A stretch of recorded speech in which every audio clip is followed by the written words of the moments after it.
नमस्कार दोस्तों, मैं सुष्मिता सिंह। रोचक कहानियों की श्रृंखला में आज सुनेंगे लोकप्रिय कथाकार आभा श्रीवास्तव की कहानी जवा। तो आइए सुनते हैं कहानी। उस शाम श्यामल काफ़ी परेशान था। जवा समझ नहीं पाई कि क्यों। श्यामल वैसे भी काफ़ी मितभाषी अंतर्मुखी रहा है। इन दिनों तो काफ़ी चुप रहने लगा था। जवा के काफ़ी पूछने पर ही उसने बताया कि उसकी नौकरी चली गई है।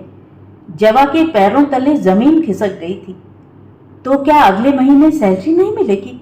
वो घबराई सी पूछ बैठी। जब तक कोई दूसरी नौकरी नहीं मिल जाती, थोड़ी सेविंग्स हैं, उसी से काम चलाना होगा। लेकिन कब तक?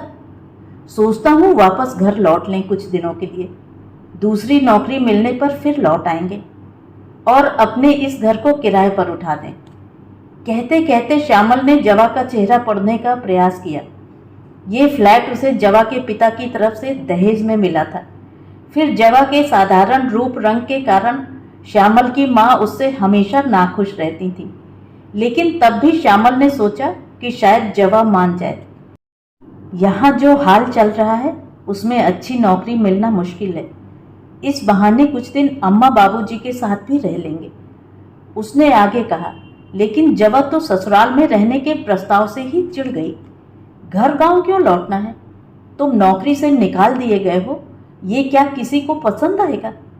वहां रहना क्या आसान होगा? लोग क्या हमारी हंसी नहीं उड़ाएंगे?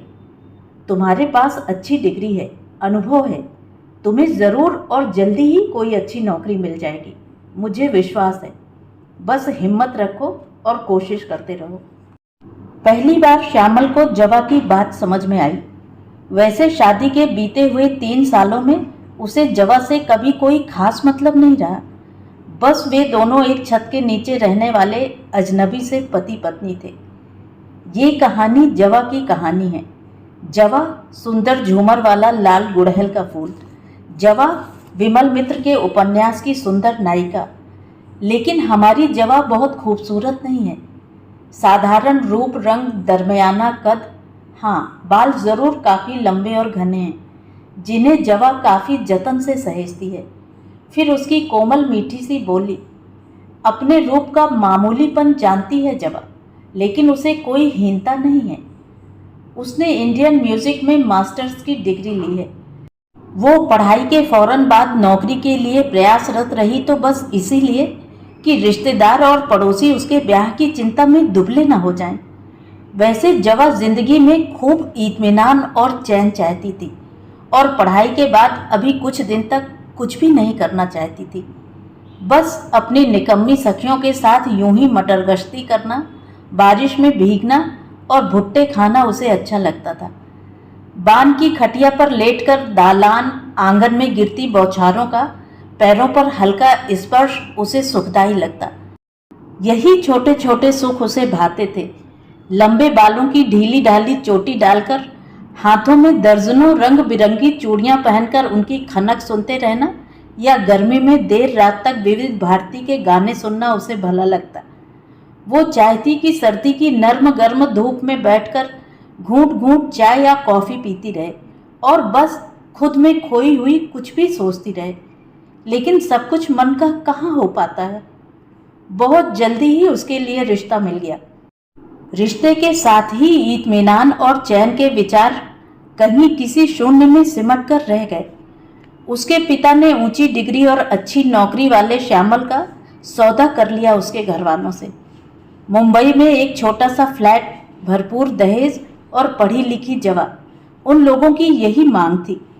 जवा अपने पिता की बात को टाल नहीं सकी, क्योंकि उसे पता था कि अगर अभी उसने ब्याह के लिए हाँ नहीं किया तो फिर उसका ब्याह काफ़ी लंबे समय के लिए अटक सकता है, जो उसके पिता को तनाव देगा।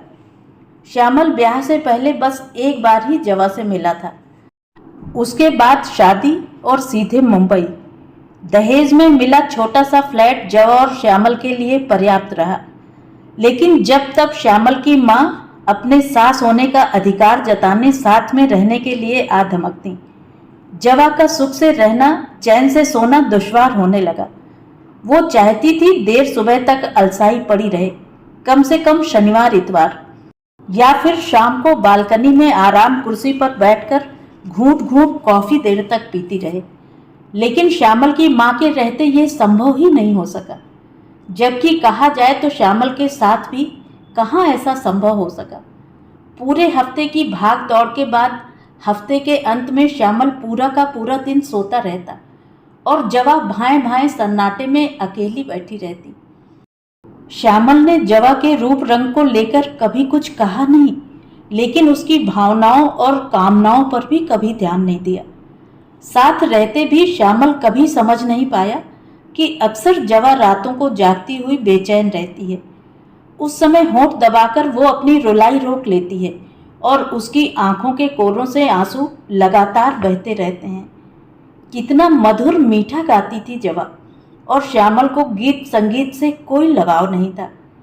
ऐसे में जवा गाना तो क्या, गुनगुनाना भी भूल गई थी। श्यामल को बाहर घूमना, मूवी देखना, कभी कभार रेस्टोरेंट में जाना फिजूल खर्ची लगती। हर महीने बहुत कंजूसी के साथ काफ़ी पैसे बचाकर गांव भेज देता ताकि उसकी बहन का दहेज इकट्ठा हो सके। जवा के सजने संवरने पर वो ऐसे रहता मानो उसने जवा को देखा ही नहीं। दफ्तर से लौटने पर ना कुछ पूछता ना कुछ कहता। जवा जी रही थी एक घुटी घुटी जिंदगी। उसने श्यामल की उदासीनता को अपनी नियति मानकर जीवन जीना सीख लिया था। ब्याह के बाद प्रेमी पति पाने का उसका स्वप्न टूट चुका था। विवाह के बाद उसके दिन बीत रहे थे निरुद्देश, निरर्थक। जवा नहीं समझ पा रही थी कि मात्र विवाह कर लेने से प्रेम कैसे हो सकता है। ये तो बस एक समझौता ही हुआ ना। 3 साल इसी घुटन में बीते थे और अब जब श्यामल की नौकरी छूटी तो अचानक ही हफ्ते भर के भीतर ही जवा के लिए जॉब ऑफर आ गया। पुणे में श्यामल के किसी परिचित का म्यूजिक कॉलेज था। उधर म्यूजिक टीचर की वैकेंसी थी और श्यामल चाह रहा था कि जवा वहां नौकरी कर ले। मैं उस अनजान शहर में कैसे रह सकूंगी अकेली? जवा घबरा रही थी। अनजान शहर है तो क्या, वहां कॉलेज कैंपस में ही तुम्हें रहने के लिए क्वार्टर मिलेगा। मैं भी आता जाता रहूंगा, तुम भी चलो ना। जवा मिमियाई। वो निर्भर थी श्यामल पर। नहीं, मैं यहीं रहकर नौकरी के लिए कोशिश करूंगा। जब तक मेरी दूसरी नौकरी नहीं लग जाती तुम्हें ये नौकरी करनी ही होगी। श्यामल का स्वर तल्ख हो आया था। मैंने संगीत सीखा है लेकिन कभी किसी को सिखाया नहीं। जवा ने एक बार फिर बचने की कोशिश की। वो कोई प्रॉब्लम नहीं, एक बार सिखाना शुरू करोगी तो बहुत आसान लगेगा। श्यामल के पास हर तर्क की काट थी। फिर कुछ दिनों बाद ही श्यामल जवा को पुणे छोड़कर मुंबई वापस आ गया। सारी औपचारिकताएं पूरी हो चुकी थीं। कॉलेज की तरफ से जवा को रहने के लिए जो फ्लैट मिला था वो छोटा ज़रूर था लेकिन फर्निश्ड और आरामदायक। जवा की म्यूजिक क्लास में 10 लड़कियां और 6 लड़के थे। उसने मीठी आवाज़ में सरगम शुरू करी तो सब मंत्र मुग्ध रह गए। क्लास के बाद लौटकर आई जवा ने महसूस किया कि संगीत सिखाना उतना कठिन नहीं है जितना वो सोच रही थी। धीरे धीरे उसकी यहाँ की दिनचर्या भी स्थिर हो गई। यहाँ का जीवन उसे रास आने लगा था। जवा को नौकरी करते लगभग 8 महीने बीत चुके थे। किराए में पैसा खर्च न हो इसलिए इस बीच श्यामल बस 2 बार उससे मिलने पुणे आया। जवा भी इस दौरान मुंबई नहीं गई थी। श्यामल का तर्क था कि जब वीडियो कॉल की सुविधा है तो आने जाने में पैसा क्यों बर्बाद किया जाए। जवा खींच गई थी। पैसा बचाना जरूरी है, चाहे रिश्ता बचे या ना बचे। जीवन का रस सूख जाए लेकिन पैसा बचता रहे। जवा इन दिनों काफ़ी अकेलापन महसूस करने लगी थी। फिर ऐसे ही एक दिन मेस में कॉफ़ी पीती जवा के पास एक युवक आकर पूछ बैठा, हेलो, क्या मैं इधर बैठ सकता हूँ? आपके साथ, आपके पास? उसके पूछने का अंदाज कुछ ऐसा था कि जवा बरबस मुस्कुरा उठी। बैठिए। उसका मीठा सुरीला स्वर वातावरण में झंकृत हो गया। मुझे नील कहते हैं, मैं यहाँ के प्रशासनिक विभाग में हूँ। मैं जवा, यहाँ की म्यूज़िक टीचर। जवा ने नील को गहरी दृष्टि से देखा।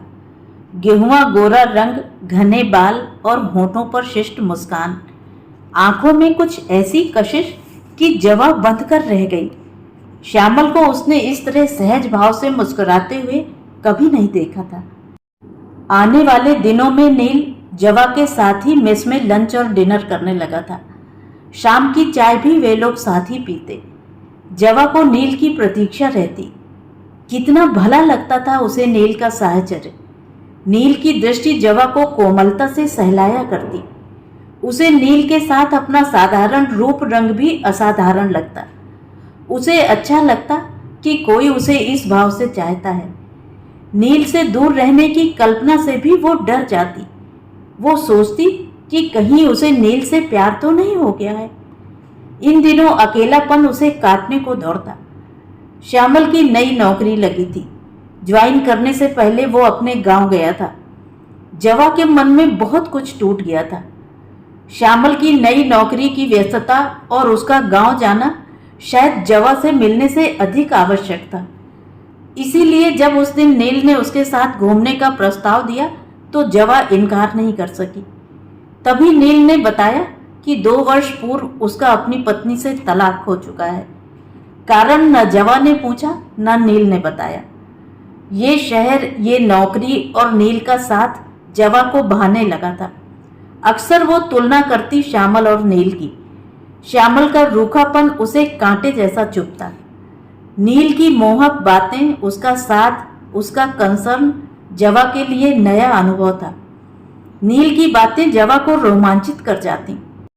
इस नौकरी ने उसमें पर्याप्त आत्मविश्वास भर दिया था। अब तो वो छुट्टी के दिन अक्सर ही नील के साथ घूमने निकल जाती।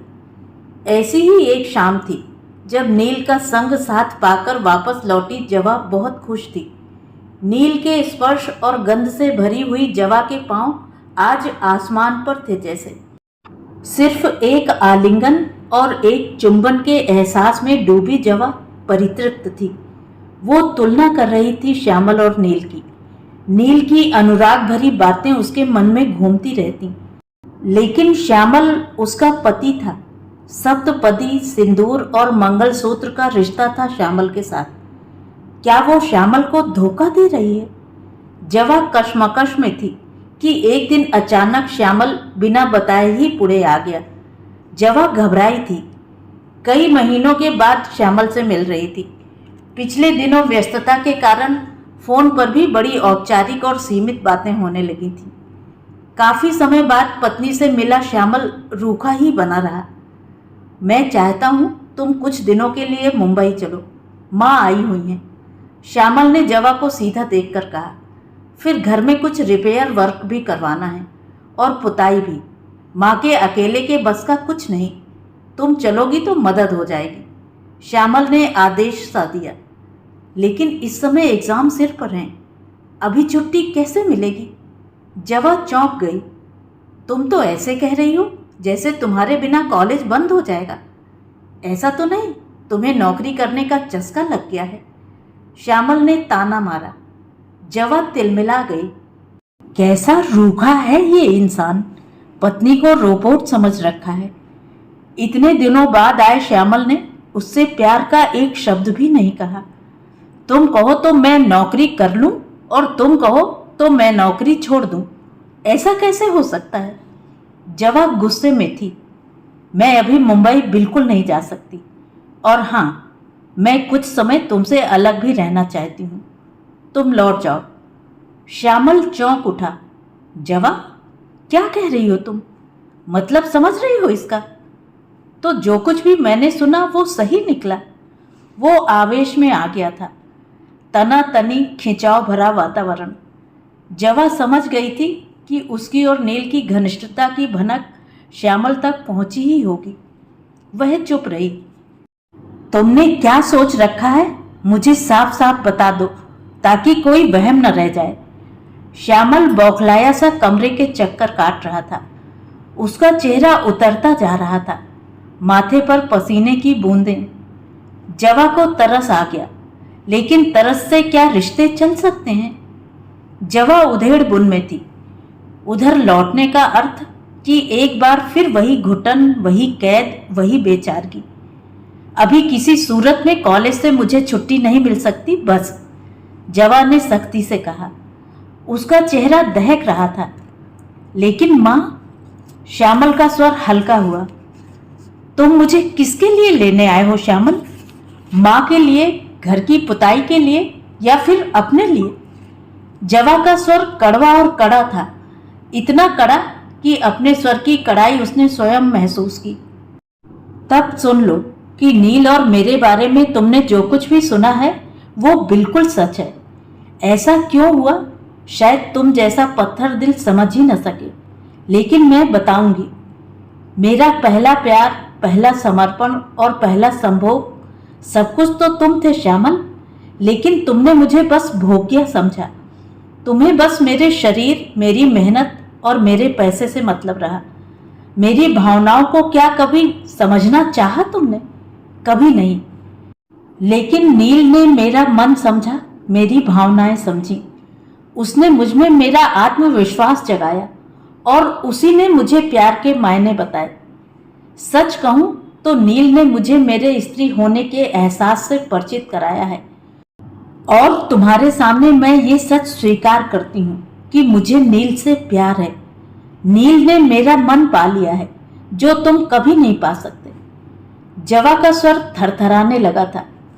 तुम होश में तो हो जवा? क्या कह रही हो जानती हो? तुम इतनी आसानी से मुझसे छुटकारा नहीं पा सकती। श्यामल के स्वर में आहत धमकी थी।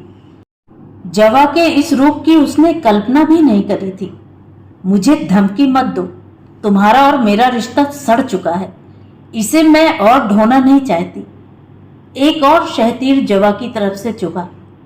क्या तुम नील से शादी? इतनी दूर अभी मत जाओ श्यामल। 3 साल तुम्हारे साथ बिताने के बाद भी मुझे एक पल के लिए भी कभी तुम याद नहीं आए। लेकिन नील से दूर रहने की कल्पना से भी मैं घबरा जाती हूँ। यही फर्क है तुम में और नील में। सिंदूर, सप्तपदी और मंगलसूत्र के बंधन से अधिक मायने रखता है मन का बंधन। ये बात तुम जितनी जल्दी समझ लो उतना अच्छा है। श्यामल के पास कहने को कुछ नहीं था। ओह! वो सिर पकड़कर वहीं कुर्सी पर बैठ गया। कमरे में सन्नाटा। जवा कुछ देर खड़ी रही। श्यामल के इस तरह आहत हो जाने से उसके मन में एक तसल्ली सी हुई। वो श्यामल को उसी तरह छोड़कर कमरे से बाहर निकल गई। फिर पता नहीं कितनी देर तक श्यामल कुर्सी पर निश्चल बैठा रहा, नहीं जान पाया। शायद जवा लौट आए, लेकिन जवा नहीं लौटी। जवा के छूट जाने का एहसास उसके मन पर लगातार दस्तक देता रहा। तो ये थी कहानी। कहानी आपको कैसी लगी कमेंट करके ज़रूर बताएं। और अगर मेरे द्वारा सुनाई हुई कहानियाँ आपको अच्छी लगती हैं और आप मेरे चैनल पर पहली बार आए हैं तो चैनल को सब्सक्राइब ज़रूर करें, लाइक करें और अपने दोस्तों और परिचितों में शेयर भी करें। बेल आइकन दबाना बिल्कुल भी ना भूलें। धन्यवाद।